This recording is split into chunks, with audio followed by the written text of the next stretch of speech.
بسم اللہ الرحمن الرحیم۔ السلام علیکم ویورز۔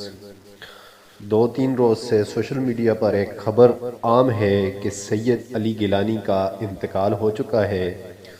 در حقیقت وہ شدید علیل ہیں، ان کا انتقال ابھی نہیں ہوا۔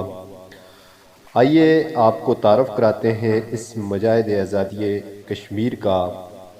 سید امین گیلانی 29 نومبر 1929 کو بانڈی پورہ مقبوضہ کے پیدا ہوئے۔ سید علی گیلانی اورینٹل کالج لاہور میں زیر تعلیم رہے۔ وہ جماعت اسلامی کشمیر کے پہلے ممبر تھے، مگر 7 اگست 2004 کو اپنی جماعت حریت کانفرنس کی بنیاد رکھی اور پھر کشمیر کی آزادی کے لیے کام کرنے والی تمام تحریکوں کے تحت کل جماعتی حریت کانفرنس کے چیئرمین بھی رہے۔ سید علی گیلانی نے مسئلہ کشمیر کو عالمی سطح پر پذیرائی بخشی۔ وادی میں بھارت کے ہر متنازع اقدام اور ظلم کے خلاف سید ہمیشہ سیسہ پلائی دیوار کی طرح سامنے آئے۔ ڈونگ الیگلز کا بائیکاٹ ہو، وادی میں ہڑتال ہو یا عالمی سطح پر کشمیر کی نمائندگی، سید علی گیلانی نے ہمیشہ کشمیر کی ترجمانی کی۔ ستمبر 2015 میں اسلامی کانفرنس میں انہیں کشمیر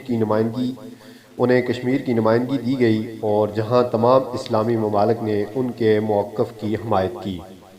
وہ معروف عالمی مسلم فورم رابطہ عالمی اسلامی کے رکن ہیں۔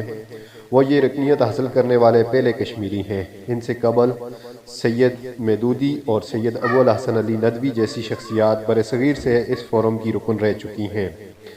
مجاہد آزادی ہونے کے ساتھ ساتھ وہ علم و ادب سے شغف رکھنے والی شخصیت بھی ہیں اور علامہ محمد اقبال رحمۃ اللہ علیہ کے بہت بڑے مداح ہیں۔ وہ اپنے دور اسیری کی یادداشتیں ایک کتاب کی صورت میں تحریر کر چکے ہیں جس کا نام روداد قفس ہے۔ اسی وجہ سے انہوں نے اپنی زندگی کا بڑا حصہ بھارتی جیلوں میں گزارا ہے۔ سید علی گیلانی متعدد بار پابند سلاسل بھی رہے۔ اندازے کے مطابق سال کے 6 مہینے وہ اعلانیہ یا غیر اعلانیہ طور پر نظر بند رہتے ہیں۔